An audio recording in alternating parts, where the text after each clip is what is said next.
Have you ever let oatmeal sit in the cupboard and go bad? Join me as we talk food preservation.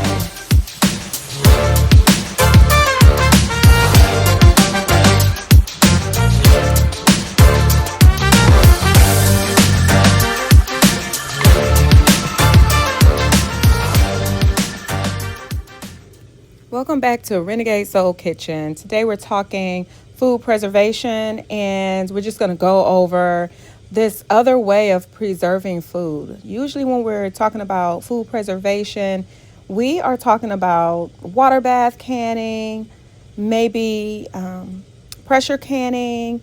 Sometimes we are using a vacuum sealer to seal foods. And even that still has to go into a freezer or a refrigerator. And then sometimes we're just talking about dehydrating some foods and putting it in Mylar bags so that we can take it camping or just, save it for an emergency or something like that. When it comes to oatmeal, though, what I've come to realize is that I will buy the cheap oatmeal because, you don't have to buy the most expensive one. It costs like $3 for the canister, and I use maybe about a quarter of the canister. And then I'm off my oatmeal cake. And so it sits in the cupboard and it just sits there. It just sits there.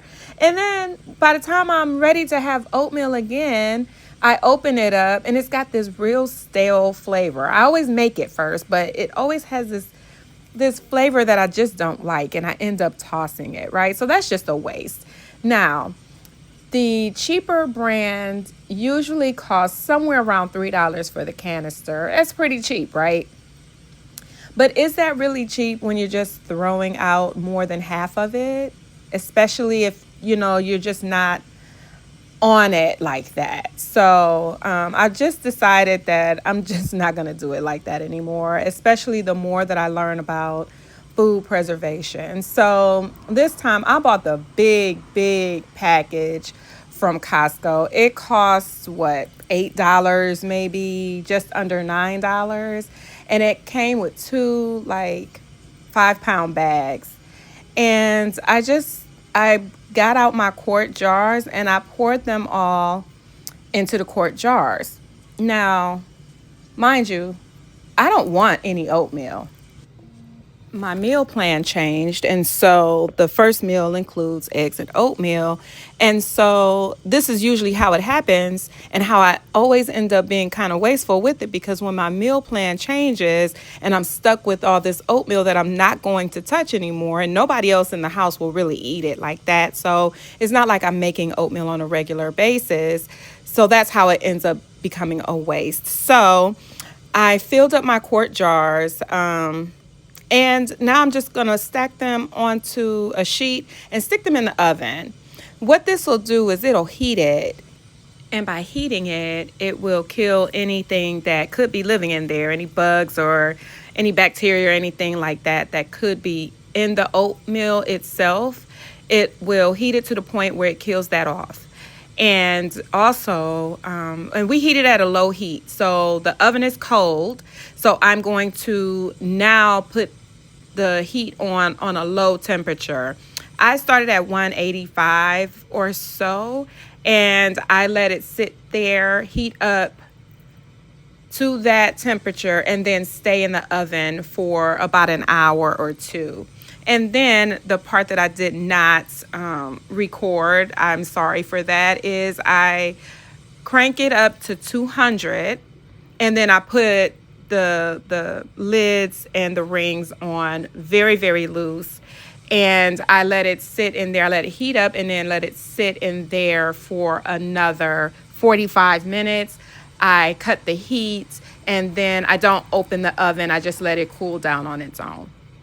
Usually that will seal it completely. I had one that did not seal. And that's okay, because we'll just use that. I'm on this new meal plan anyway. But as usual, I still check the seals. I wash my jars. I dry them off really good, and then I label them. So now when I'm done with this meal plan, I'm not going to concern myself with this oatmeal going bad, right? It'll be, shelf stable for years to come. And when he puts me back on oatmeal, say I don't see oatmeal on my meal plan for another year, this oatmeal will still be good. And I won't have to buy it again. And I'm not wasting my little $2, we're not talking about a whole lot of money.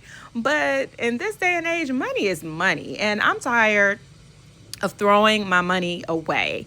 So, with that said, food preservation is the way to go in 2025 and beyond. And I think that we should explore all of our options in different ways to preserve our food, even if it means we buy something in bulk and make sure that we seal it and make it shelf stable so that it is there when we need it, and for our families to be safe and not have to worry about anything harming us in the foods. So, let me know what you think about that, or if you have any other thoughts about food preservation or any other topic that you want to explore dealing with food preservation. But in the meantime, this oatmeal is shelf stable.